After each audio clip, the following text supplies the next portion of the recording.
Namaskar. In this video I will discuss about withdrawing the mind. Yoga Nidra belongs to the greater phases of Raja Yoga, since it is basically a method of pratyahara. Awareness is progressively withdrawn from the external world, the body, the procedure of breathing, the mindful mind, and lastly, the unconscious mind. In sophisticated stages, when relaxation is total, Yoga Nidra involves dharana and samadhi. In the practice of Yoga Nidra, the mind slowly becomes one-pointed. In order to prevent the consciousness from ending up being completely withdrawn, which would lead to sleep, awareness is preserved by concentrating on the auditory channel. The rest of the terminals are disengaged and their connections in the cortex are dissociated so that no message gets through to the motor organs. Otherwise, the senses continually carry stimuli to the brain where the messages are relayed, and the motor organs are automatically promoted, whether we are conscious of it or not. When the senses are detached for a long time in Yoga Nidra, this is the fifth stage of Raja Yoga known as pratyahara.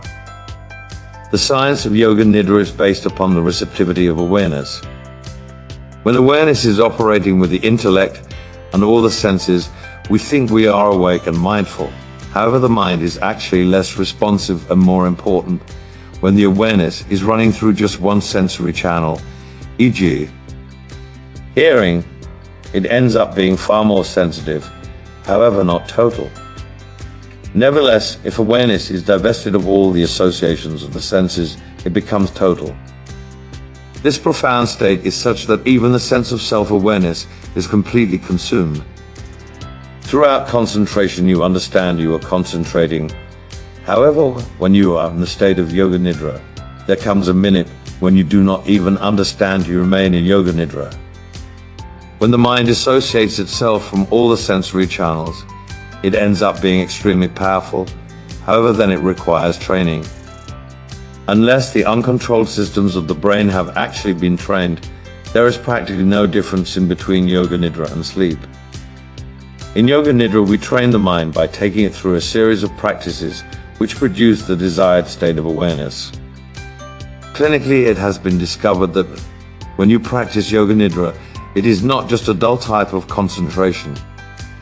When you fix your awareness on the parts of the body, the feelings or the visualizations identified in the practice, you are in fact monitoring the highest centers of the brain.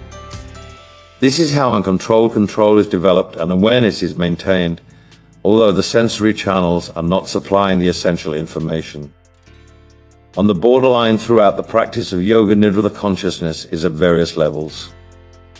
Often it is extremely near the senses, and at others, it is at a very remote range. When the consciousness is at a remote range, then it is just possible to comprehend through the auditory channels.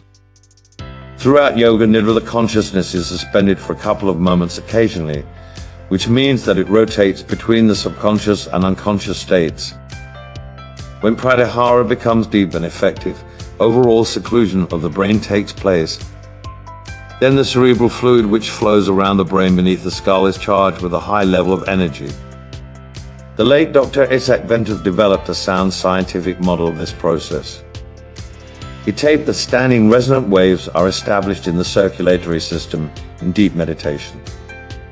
In action to these waves, small balanced currents and waveforms are generated within the fluid surrounding the brain. These gradually promote and awaken the higher cerebral and psychic faculties of the brain.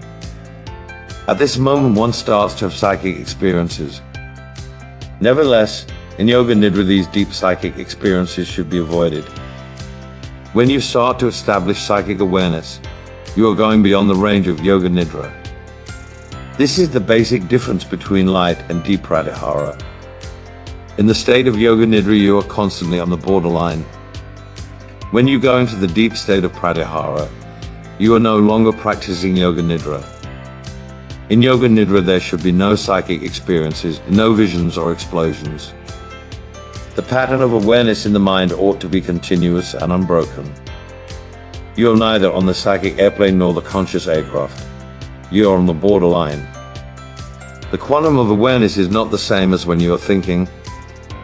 This is a really beautiful state, which researchers call the hypnagogic or hypnopompic state, but we should call the limit between this and that.